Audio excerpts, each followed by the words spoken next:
সুবিশাল মিছিলের মাধ্যমে নমিনেশন দাখিল করলে ইন্ডিয়া জোট সমর্থিত এবং বামফ্রন্ট মনোনীত সিপিএম প্রার্থী রাজেন্দ্র রিয়াং।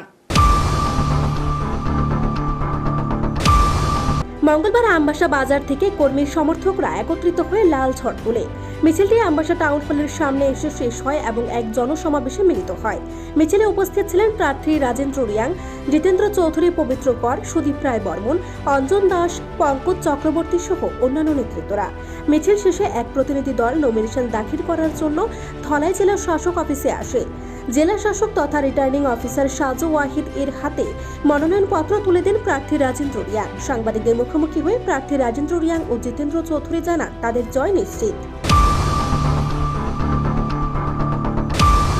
আজকে আমরা এখনই নমিনেশন দাখিল করে আসলাম, তো সব কিছু জমা হয়েছে। আমাদের যে নমিনেশনের যে ফর্মেটগুলো সব ফিল আপ করে আমরা জমা দিয়েছি সঠিকভাবে পাবো।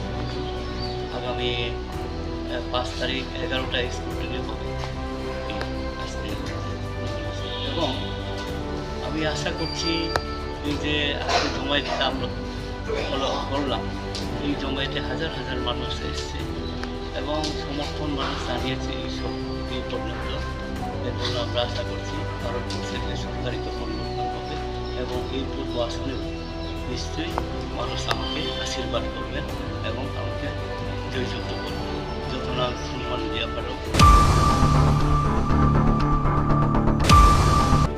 আমবাসা প্রতিনিধি রিপোর্ট, এশিয়ান টাইমস।